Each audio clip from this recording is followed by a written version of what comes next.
बहुत से लोगों का सपना होता है बैंक पीओ बनना।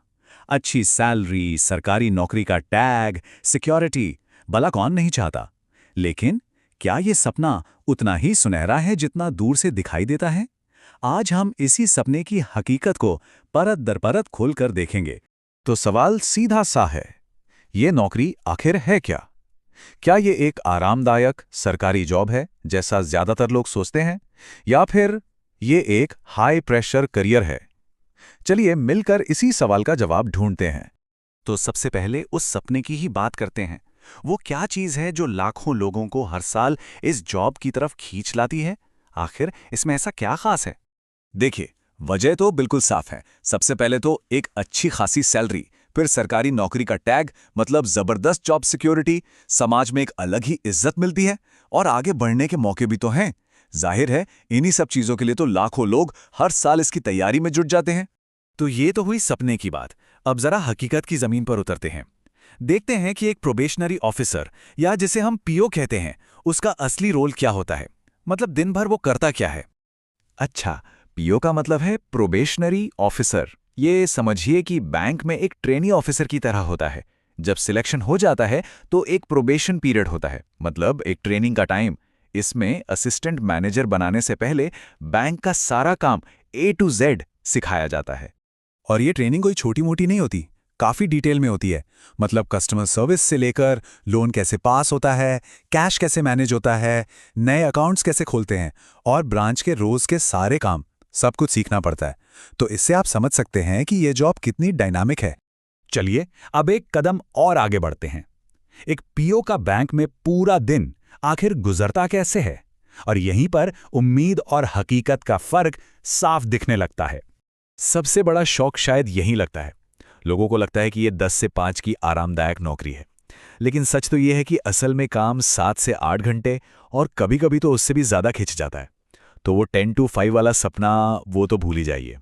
तो एक पीओ का दिन शुरू कैसे होता है? सुबह सुबह सिस्टम चेक करना, पुराने पेंडिंग काम निपटाना, ईमेल्स और रिपोर्ट्स देखना, ये सब होता है। लेकिन दिन का सबसे बड़ा और सबसे अहम हिस्सा है कस्टमर्स को हैंडल करना। कभी कोई अकाउंट खुलवाने आया है तो कोई लोन के लिए पूछ रहा है, किसी का एटीएम कार्ड नहीं चल रहा तो किसी को इंटरनेट बैंकिंग में दिक्कत है। मतलब हर तरह की प्रॉब्लम सॉल्व करनी पड़ती हैं। अब आते हैं उस चीज पर जिसके बारे में तैयारी करते वक्त कोई ज्यादा नहीं सोचता, और वो है प्रेशर और टारगेट्स। हाँ, बिल्कुल सही सुना आपने। बैंक पीओ की नौकरी में सेल्स भी एक बड़ा हिस्सा है। इंश्योरेंस, क्रेडिट कार्ड, लोन, इन जैसे प्रोडक्ट्स बेचने के लिए टारगेट दिए जाते हैं और उन्हें पूरा भी करना होता है। तो ये प्रेशर सबसे ज्यादा कब होता है? सोचिए, महीने का एंड, फाइनेंशियल ईयर का एंड, जब लोन के टारगेट्स पूरे करने होते हैं। उस टाइम पर काम का बोझ इतना ज्यादा होता है कि बैंक बंद होने के घंटों बाद तक काम खत्म ही नहीं होता। अच्छा, इतने प्रेशर की बातें हो गई, लेकिन सिक्के का दूसरा पहलू भी तो है। चलिए अब इस जॉब के प्लस पॉइंट्स और लॉन्ग टर्म फायदों की बात करते हैं, जो इस सारे प्रेशर को बैलेंस कर देते हैं। सबसे पहले पैसा। शुरुआती इन हैंड सैलरी ही करीब 52,000 से 60,000 रुपए महीना होती है। ये एक बहुत बड़ा मोटिवेशन है कि नहीं?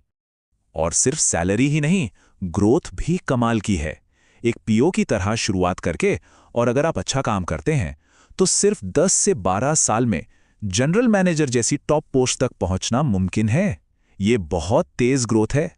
हाँ, एक और बात है जिसे ध्यान में रखना जरूरी है, वो है ट्रांसफर। हर 3 से 5 साल में ट्रांसफर होना ये एक नॉर्मल बात है, और ये पोस्टिंग कहीं भी हो सकती है, कभी कभी तो गांव के इलाकों में भी। तो मतलब हर सिचुएशन में एडजस्ट करने के लिए तैयार रहना होगा। Adaptability is the key here. तो हमने प्लस पॉइंट्स भी देख लिए और माइनस पॉइंट्स भी। अब सवाल वापस वहीं आ जाता है, क्या ये नौकरी सबके लिए सही है? चलिए एक सीधी सी बैलेंस शीट बनाते हैं। एक तरफ है अच्छी सैलरी और फायदे, पक्की नौकरी, तरक्की का साफ रास्ता और समाज में इज्जत। और दूसरी तरफ क्या है? काम का जबरदस्त प्रेशर, बार बार होने वाले ट्रांसफर, कस्टमर डीलिंग का स्ट्रेस और टारगेट पूरा करने का दबाव। तो निचोड़ ये है कि ये कोई आराम की डेस्क जॉब नहीं है। इसके साथ जिम्मेदारी भी आती है और प्रेशर भी। ये एक ऐसा करियर है जो आपसे बहुत कुछ मांगता है, लेकिन बदले में देता भी बहुत कुछ है। तो आखिर में सवाल बस इतना ही है, ये सारी हकीकत जानने के बाद क्या कोई इस चैलेंज के लिए तैयार है? इसका जवाब तो हर किसी को अपने लिए खुद ही ढूंढना होगा।